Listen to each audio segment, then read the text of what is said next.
Fascist হাসিনার ঘনিষ্ঠ সাবেক প্রতিমন্ত্রী নজরুল হামিদ বিপু বিদ্যুৎ ও জ্বালানি খাতে লুটপাটের পাশাপাশি রাজত্ব করেছেন আবাসন ব্যবসায়ও। ঢাকার কেরানীগঞ্জ ও ময়মনসিংহে ত্রিশালে নামমাত্র মূল্যে দখলে নিয়েছেন কয়েক হাজার বিঘা জমি। 5ই আগস্টের পর এসব জমি কৌশলে বিক্রির পায়তারা করছে পলাতক বিপুর লোকজন। ময়মনসিংহ বিভাগীয় প্রতিনিধি আতাউর রহমান জুয়েল ও কেরানীগঞ্জ প্রতিনিধির তথ্য ছবিতে ডেস্ক রিপোর্ট।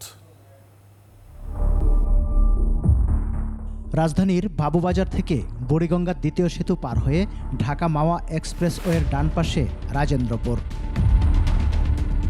ফ্যাসিস্ট সরকারের প্রতিমন্ত্রী নসরুল হামিদ বিপু নিজের নির্বাচনী এলাকায় প্রভাব খাটিয়ে গড়ে তুলেছেন দুটি আবাসন প্রকল্প। নাম প্রিয় প্রাঙ্গণ আবাসিক এলাকা 1 ও 2।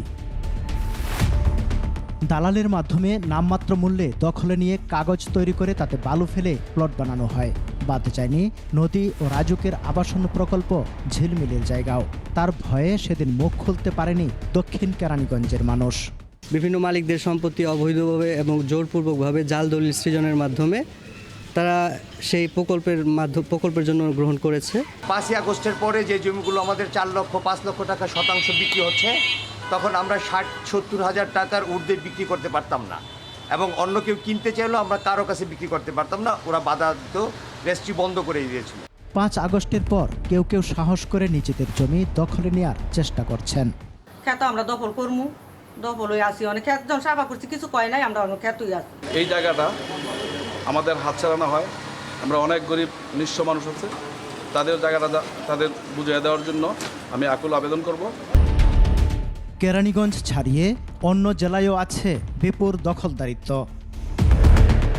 এখন যে কোনো ব্র্যান্ডের পুরাতন এসি বদলে নতুন ওয়ালটন এসিতে উপভোগ করুন 25% ছাড়।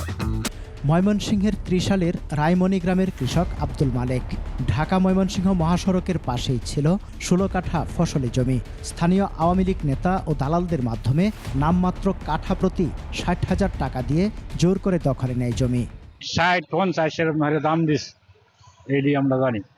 এখন তো বাজার বাড়তি, যদি শুধু আব্দুল মালিক নন, অর্থনৈতিক অঞ্চল করতে হামিদ এগ্রো গ্রুপের নামে এরকম কয়েকশো কৃষকের কাছ থেকে 1.5 শতাধিক একর জমি নাম মূল্যে কিনে নেয় বিপুর লোকেরা। জায়গা কম দামে নিচ্ছে, মানুষও দিচ্ছে, দেখুন জায়গা উন্নত হবে, যে ছেলে মেয়ে চাকরি করবে। এটা দালালের মাধ্যমে কেনা হয়েছে। যারা এগুলি করছে তাদের আইনের আওতায় আনেন এবং যাদের এইরকম জমি সম্পদের তাদের জমি ফিরিয়ে দেওয়ার ব্যবস্থা করেন। সরকার পতনের পর বিপুল আপাত্তা হলেও গোপনে এই জমি প্লট আকারে বিক্রির পায়তারা চলছে। জমি বিক্রির পর এখানে শিল্প কারখানা হবে বলে জানান হামিদ গ্রুপের স্থানীয় প্রতিনিধি। অর্থনৈতিক অঞ্চল করার জন্য তো গ্যাস নিয়ে আসছিল, পরে এখান থেকে বিভিন্ন কোম্পানির লোকজন প্লট আকারে নিবে, নেওয়ার পরে এখানে ইন্ডাস্ট্রি করবে, আর কি ইকোনমি জোন করবে। পতিত স্বৈরাচার সরকারের প্রতিমন্ত্রী নসরুল হামিদ বিপুর বিচার সহ জমি ফিরিয়ে দেওয়ার দাবি ক্ষতিগ্রস্তদের।